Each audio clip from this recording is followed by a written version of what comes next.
Hello everyone and welcome to your Saturn placement. After doing Jupiter, I really wanted to get to this one, but of course, just takes time, like the lesson of Saturn. As someone who's kind of an optimist, I guess I would call myself, and I like to believe in the positive things, and I kind of love Disneyland.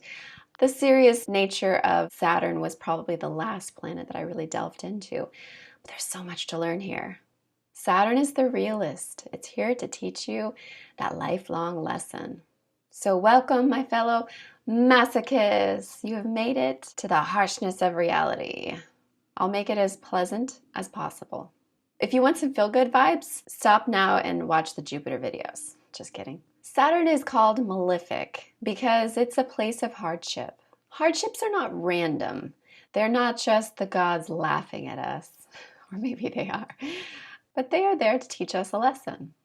All of these lessons throughout all of these years, over time, the long haul of Saturn will teach us mastery. So what started as one of your greatest weaknesses will become one of your greatest strengths. When I did the Jupiter videos, one of the comments was that since I presented Jupiter as a superpower, I should present Saturn as Kryptonite. I thought that was such a great idea. Now, I don't know much about the Superman comics, but I do know enough to know what Kryptonite is. If Superman, over time, builds up his immunity to Kryptonite, then that is exactly what Saturn is all about. I also got some criticism for having so much about the actual planet and not as much about the specific traits of your placement. So I'm going to put more in there.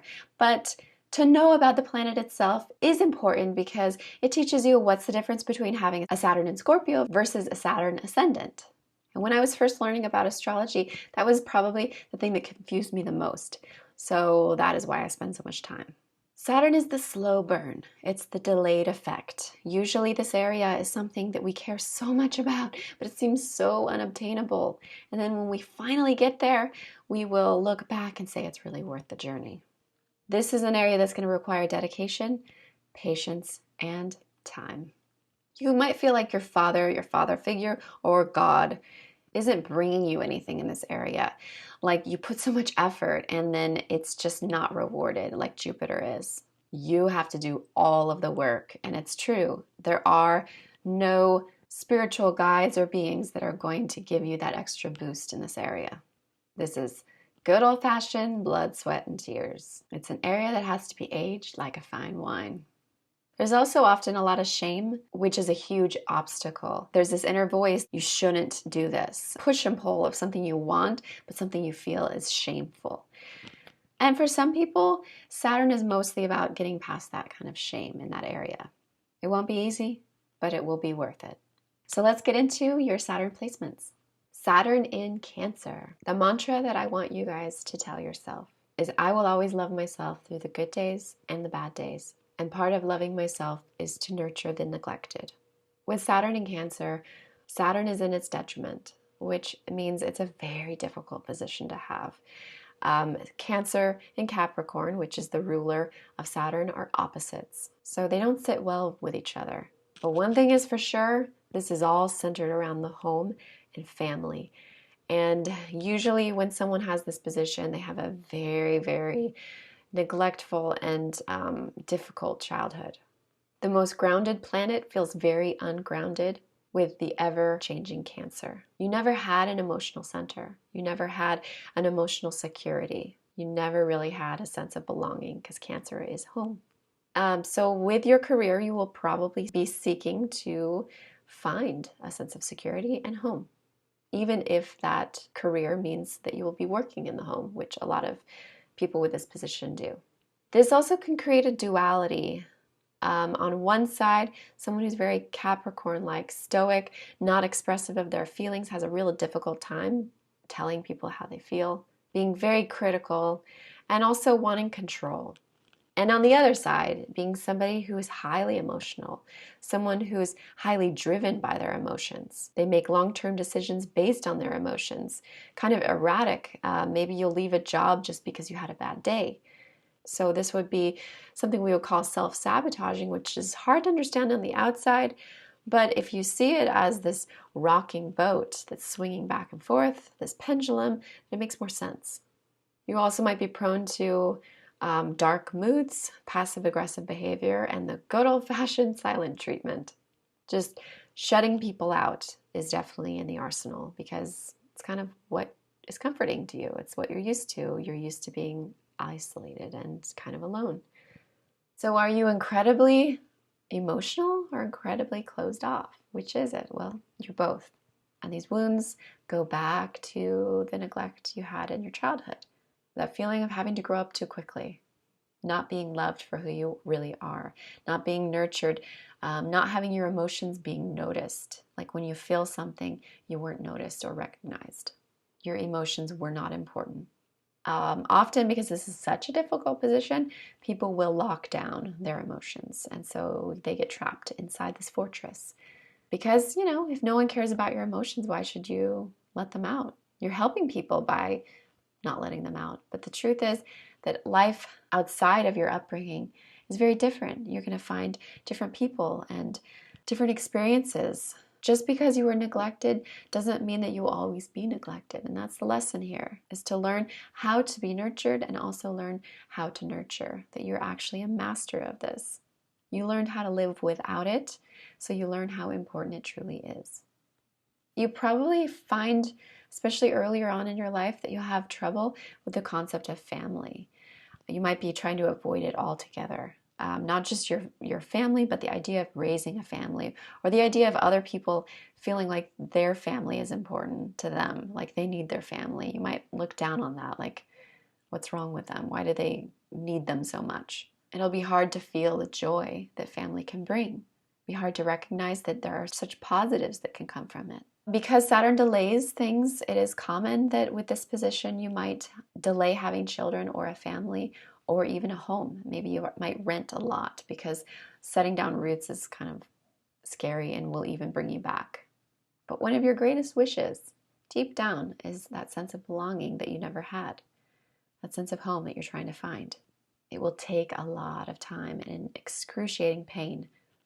Eventually, the goal here is to become emotionally fluid, where it's not a fortress of emotions stuck, but it's able to ebb and flow. These emotions are trapped inside, creating coldness surrounding your personality until you get closer to mastering your Saturn in Cancer.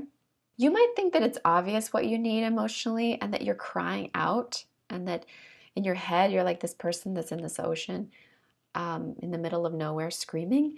But then people around you actually feel quite the opposite. They'll feel like you don't want them around, or you really just want to be left alone. And so they avoid. And then you're wondering, why does no one care? And all the while, they're trying to figure out how to get in this fortress and not knowing where the doors are.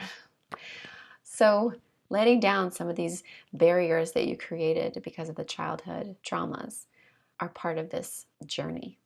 Use your gift of nurturing is also a huge lesson here, and something that will bring so much joy. And you're like, what? My gift of nurturing? I didn't have any nurturing. I don't know what it looks like. I don't know how to do it. But the truth is, you will become a master of nurturing. You're craving to give and receive what you didn't have. And it's common to put it into your work because this is Saturn. It's an area of long-term goals and work ethic. You probably won't find any career appealing unless it deals with Cancer-like topics. So a great career for you might involve cooking, home life, nurturing, healing, nursing, family, genealogy, the ocean or water, emotions, mothers, and children. You probably experienced this feeling of having to grow up and be the grown-up when you were young, having to be serious, having to take care of things. And so as you get older, you feel more of a need to be a child and to be able to be more expressive and to open up that whole Cancer life emotional kaleidoscope. Your innocence and youth will come into the picture. You might actually be somebody who looks a lot younger as well. You probably came from a family who maybe they had material wealth, but not emotional wealth. Maybe a family that just worked a lot and they were never home. There's just a lot of emotional isolation. You might also feel like your family doesn't even know who you are. And one downside is that you might act immaturely because you're acting out like a child because you were never able to be a child.